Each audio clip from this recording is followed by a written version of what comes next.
A economia cafeeira criou um mercado interno, né? A partir da mão de obra assalariada, das ferrovias, do entreposto ali que era São Paulo, né? Então as hospedarias, né? Então toda a economia cafeeira, né? Foi criando um mercado interno que obviamente vivia em função do abastecimento da estrutura produtiva cafeeira, assim como na Argentina vivia em função do abastecimento da estrutura produtiva da produção de grãos e de pecuária, mas havia ali um mercado interno incipiente de consumo, né, que era abastecido por importações, né? Esse era o funcionamento da América Latina e das duas regiões mais ricas da América Latina na virada do século XIX para o século XX, né? Que e mais dinâmicas, né? As regiões que mais prosperavam, com exceção da coisa da borracha lá em Manaus, mas eu diria que as duas economias, os polos dinâmicos ali eram Buenos Aires, Argentina e São Paulo, por conta dessas economias ancoradas em produção de café, de grãos e de pecuária para abastecer o mercado central, o mercado mundial. Então, foi se criando um mercado interno a partir do final do século XIX, início do século XX, na Argentina, principalmente na região portenha, né, de Buenos Aires, em que crescia a demanda por bens industriais industrializados, né? Então, havia uma demanda crescente e com a crise de 29 houve uma interrupção dos produtos que vinham do exterior, dos produtos industrializados que vinham do exterior. E isso imediatamente começou a causar um processo de industrialização local, especialmente em direção aos produtos mais simples, né, aos simplistas, né? Então era manteiga, bens de consumo simples, né? No Brasil tem a história até da Calói, que se não me falha a memória foi fundada nessa época, das bicicletas, alguma maquinaria simplista também, ligada ao beneficiamento de café no Brasil e na Argentina também ligado a grãos, né? Então essas duas regiões começaram a caminhar no sentido de se industrializar nesse período como resposta, né? Como uma resposta quase que obrigatória à interrupção dos fluxos de comércio e às grandes desvalorizações cambiais decorrentes do desaparecimento de fluxo de capital para esses países, né? Lembrando que, obviamente, na crise houve uma quebradeira geral de bancos e de empresas e os fluxos de capital cessaram, né? Tanto para o Brasil quanto para a Argentina, né? Então, a industrialização argentina arranca com mais força no pós-crise de 29 e isso não foi uma política deliberada, né? Como o Matias nos mostra tão bem, a industrialização deliberada vem principalmente a partir do peronismo, né? Eu diria que o peronismo, assim como no Brasil o Getúlio, né? E aí de novo as similaridades, né? Começam a desenhar políticas de industrialização, né? Aí é uma política de Estado mesmo, né? E o próprio Prebisch que pensa muito isso e começa a influenciar a política econômica na Argentina, né? Nessa direção. Então a gente pode dizer que ali, talvez a partir dos 40, dos 50, a industrialização vira uma política de Estado, né? Diferente do que acontece nos anos 30, né? Em que a industrialização ocorre que meio de forma voluntária, por um ajuste de preços relativos, né? Porque fica muito caro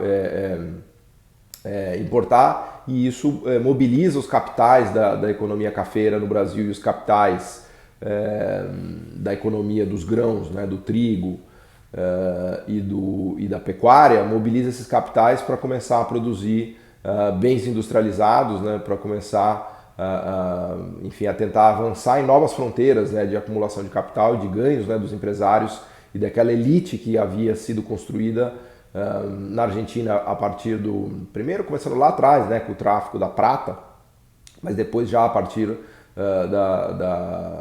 da pujança, né, dos grãos e da pecuária, né? Tem toda uma discussão no Brasil, principalmente, sobre a complementariedade do chamado capital cafeeiro e do capital industrial, né? Que também se reproduz na Argentina, né? Do capital agrário, né? Ou do capital que vem do campo, da acumulação de capital dos proprietários de terra ligados ao negócio da pecuária e dos grãos, né? A relação desse capital com o capital industrial, né? Então no Brasil se travou um debate, vou até deixar referências aqui, no Brasil isso virou uma grande controvérsia, né, sobre até que ponto o capital cafeeiro era complementar ao capital industrial, né, que se formou, ou que havia uma divergência ali em que o capital cafeeiro queria seguir um rumo, enquanto que o capital industrial queria seguir outro rumo. Na verdade, acho que as duas visões têm o seu lado da verdade, né? Tem uma tese de doutorado muito legal da Zélia Cardoso de Mello, né, quem diria, que eu até reli recentemente, é muito legal porque ela faz análise de testamentos, né, em São Paulo, né, desde os 1600, 1700, ela vai, nos testamentos tinha a riqueza das pessoas, né, então é uma maneira legal de você estudar a riqueza. Aliás, o título da tese, se não me falha a memória, vou deixar a referência aqui, é Metamorfoses da Riqueza, né, então ela vai mostrando no testamento como é que a riqueza das pessoas, dos ricos, né, de São Paulo vai mudando, né? Então, o fulano tinha tantos escravos, o fulano tinha uma casa na Paulista,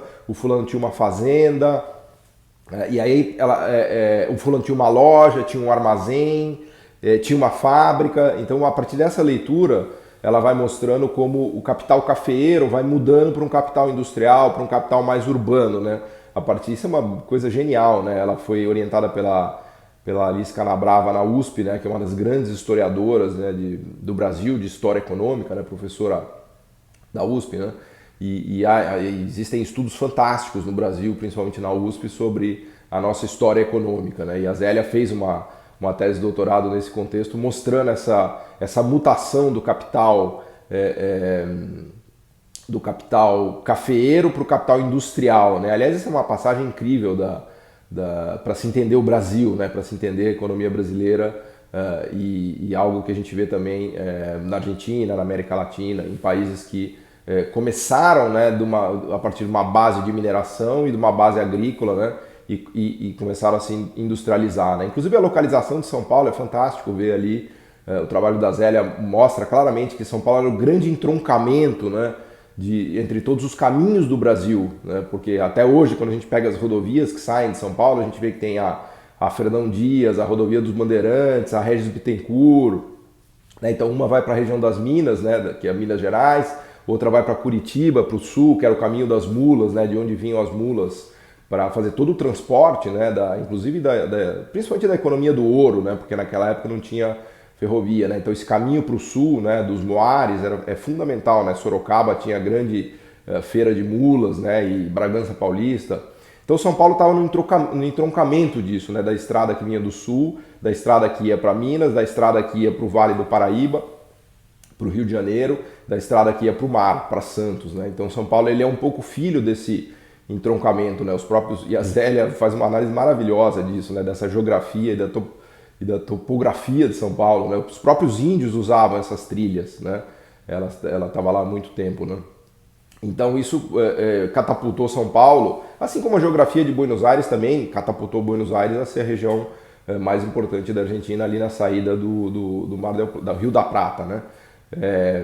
Então essas passagens históricas são incríveis, né? E aí São Paulo obviamente ficou numa posição privilegiada porque ele se conectava com o mar, né, na Estrada de Santos, que aliás era horrível, né? Ali no livro ela descreve também as várias inovações que inclusive a coroa portuguesa começou a fazer, e depois no Império, e depois na República, né? Mas é uma desgraça, essa subida da Serra do Mar para São Paulo atrapalhou enormemente a vida de São Paulo e do Brasil, porque quando a gente compara São Paulo com Nova York, por exemplo, Nova York está na boca ali do Rio Hudson, se conectando com o mar e se conectando com a Europa, né? Aliás, todas aquelas cidades da Nova Inglaterra, quando você olha, por exemplo, Baltimore, Boston, né, elas estão na beira do Oceano Atlântico e se conectam com a Europa e se conectam com o mundo. São Paulo não, a nossa Revolução Industrial aconteceu num platô, né, e nesse sentido a Argentina tem uma grande vantagem, porque Buenos Aires tem essa geografia privilegiada, assim como tem as cidades da Nova Inglaterra, e que São Paulo não tem, né? A Revolução Industrial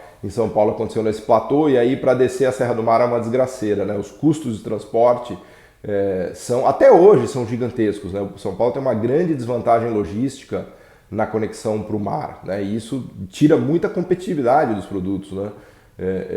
Nossos rios correm para o Paraguai, por assim dizer, né? Diferentemente dos rios, por exemplo, do Rio da Prata, né? E dos rios, por exemplo, da Nova Inglaterra, que todos correm para o mar, né? Então isso aqui é um pequeno desvio geográfico, mas é uma parte importante dessa história.